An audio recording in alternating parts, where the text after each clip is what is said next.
বায়োগ্রাফির আরেকটি নতুন পর্বে আপনাকে স্বাগত। আজ আমরা আলোচনা করব একজন বহুমুখী প্রতিভাধর অভিনেতা সম্পর্কে, যার নাম শুনলেই মনে আসে শক্তিশালী অভিনয়, নান্দনিক গল্প এবং সমাজের প্রতি দায়িত্ববোধ। তিনি হলেন আমাদের সকলের প্রিয় সূর্য, তামিল ফিল্ম ইন্ডাস্ট্রির একজন উজ্জ্বল নক্ষত্র, যার অভিনয়ের জাদু শুধু দক্ষিণ ভারতেই নয়, পুরো ভারতের সীমান্ত প্রেমীদের হৃদয়ে জায়গা করে নিয়েছে। সূর্য তার অভিনয় দক্ষতা এবং সমাজসেবার মাধ্যমে শুধুমাত্র একজন সফল অভিনেতাই নয়, বরং একজন মানবতাবাদী হিসেবেও পরিচিত। আজকের ভিডিওতে আমরা সূর্যর জীবনের গল্প, তার চলচ্চিত্র ক্যারিয়ারের উত্থান পতন এবং ব্যক্তিগত জীবনের গুরুত্বপূর্ণ মুহূর্তগুলো নিয়ে বিস্তারিত আলোচনা করব। আপনারা যদি আমাদের চ্যানেলে নতুন হয়ে থাকেন তাহলে দয়া করে সাবস্ক্রাইব করতে ভুলবেন না এবং বেল আইকনটি ক্লিক করুন যাতে আমাদের পরবর্তী ভিডিওগুলো মিস না করেন। চলুন তাহলে শুরু করি আজকের বিশেষ আলোচনা। বিনোদন জগতে সূর্য নামটি অত্যন্ত পরিচিত, তবে তার আসল নাম হলো সারাবানান শিবকুমার। সূর্য 1975 সালে 23শে জুলাই তামিলনাড়ুর চেন্নাই শহরে জন্মগ্রহণ করেন। তার পিতা শিবকুমার একজন জনপ্রিয় অভিনেতা ছিলেন, তাই বলা যায় সূর্য অভিনয়ের প্রতি ঝোঁকটি পেয়েছিলেন পারিবারিকভাবেই। তবুও তার অভিনয়ের জগতে প্রবেশের পথটি সহজ ছিল না। নিজের প্রচেষ্টা এবং কঠোর পরিশ্রমের মাধ্যমে তিনি আজকের অবস্থানে পৌঁছেছেন। সূর্যের প্রাথমিক জীবন ছিল সাধারণ মধ্যবিত্ত পরিবারের মতোই। তার বাবা শিবকুমার একজন সফল অভিনেতা হলেও সূর্য নিজে তার শৈশবে অভিনয়ের প্রতি তেমন আগ্রহী ছিলেন না, বরং তিনি পড়াশোনার দিকে মনোযোগী ছিলেন। সূর্য তার প্রাথমিক শিক্ষা সম্পন্ন করেন চেন্নাইয়ের saint Bede's Anglo Indian higher secondary school থেকে। পরে তিনি বাণিজ্যিক বিষয়ের ডিগ্রি অর্জনের জন্য চেন্নাইয়ের লয়ালো কলেজ থেকে ভর্তি হন। এ সময় তিনি তার নিজস্ব ব্যবসা শুরু করার কথা ভাবছিলেন, কিন্তু তার জীবনের মোড় পরিবর্তন হয় যখন তিনি অভিনয়ের প্রতি আগ্রহ জন্মায়। সূর্য চলচ্চিত্রের আত্মপ্রকাশ ঘটে 1997 সালে নেরুকুক নের নামক সিনেমা চলচ্চিত্রের মাধ্যমে।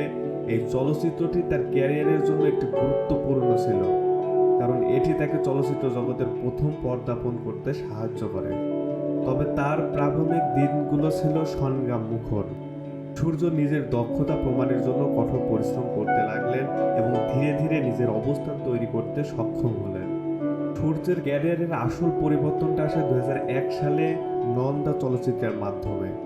এই চলচ্চিত্রে তার অসাধারণ অভিনয় দক্ষতা সবার নজর কাড়ে এবং তিনি ব্যাপক প্রশংসা অর্জন করেন। এরপর পাক্কা পাক্কা, পিথামাগা চলচ্চিত্রও বক্স অফিসে সাফল্য লাভ করে এবং সূর্য তার অভিনয় জীবনে একের পর এক সফলতার সিঁড়ি বেয়ে উপরে উঠতে থাকেন। সূর্য একজন বহুমুখী অভিনেতা হিসেবে পরিচিত, যিনি বিভিন্ন ধরনের চরিত্রে অভিনয় করেছেন। তিনি রোমান্টিক, অ্যাকশন, ড্রামা এবং কমেডি সব ধরনের চরিত্রে নিজের অভিনয় দক্ষতা দেখিয়েছেন। গজনী চলচ্চিত্রে তার অভিনয় একটি উল্লেখযোগ্য মাইলফলক, যেখানে তিনি একজন স্মৃতিস্তম্ভ চরিত্রে অভিনয় করেন। এটি শুধু দর্শকদের মুগ্ধ করেননি, বরং সমালোচকদেরও প্রশংসা কুড়িয়েছে। অভিনয়ের পাশাপাশি সূর্য একজন সমাজসেবক হিসেবেও পরিচিত। তিনি আগারাম ফাউন্ডেশনের প্রতিষ্ঠাতা, যা দরিদ্র ও অবহেলিত শিশুদের শিক্ষার জন্য কাজ করে। সূর্যর এই মানবিক উদ্যোগ তাকে শুধু একজন সফল অভিনেতাই নয়, বরং একজন মানবতাবাদী নেতা হিসেবেও পরিচিত করেছে। সূর্যর ব্যক্তিগত জীবন আলোচনার কেন্দ্রবিন্দুতে থাকে। 2006 সালে তিনি জ্যোতিকা, একজন খ্যাতিমান অভিনেত্রীকে বিয়ে করেন।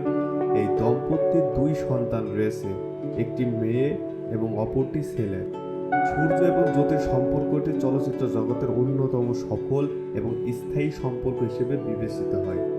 সূর্যর সাম্প্রতিক কাজগুলো সফলতার সাথে মুক্তি পেয়েছে। সুররায় পৈটু চলচ্চিত্রের মাধ্যমে ক্যারিয়ারের অন্যতম গুরুত্বপূর্ণ কাজ হিসেবে গণ্য করা হয়। এটি একটি জাতীয় চলচ্চিত্রকার পুরস্কারও অর্জন করে। তার ভবিষ্যতের কাজের মধ্যে রয়েছে নতুন নতুন চ্যালেঞ্জিং চরিত্র এবং ভিন্ন ধর্মী গল্প। তার কঠোর পরিশ্রম, প্রতিভা এবং সমাজের প্রতি দায়বদ্ধতা তাকে একটি বিশেষ স্থান করে নিয়েছে। আজকের এই ভিডিওতে আমরা তার জীবনের গুরুত্বপূর্ণ দিকগুলো নিয়ে আলোচনা করলাম। আশা করি সূর্যের জীবন থেকে আপনারা অনেক কিছু শিখতে পারবেন। আপনাদের যদি ভিডিওটি ভালো লেগে থাকে তাহলে দয়া করে লাইক দিন, কমেন্ট করেন এবং আপনার মতামত জানান এবং শেয়ার করতে ভুলবেন না। আমাদের পরবর্তী ভিডিওগুলো মিস না করতে চাইলে চ্যানেলটি সাবস্ক্রাইব করুন এবং বেল আইকনটি ক্লিক করুন। পরবর্তী পর্বে আবার দেখা হবে। ততক্ষণ পর্যন্ত ভালো থাকুন, সুস্থ থাকুন। ধন্যবাদ।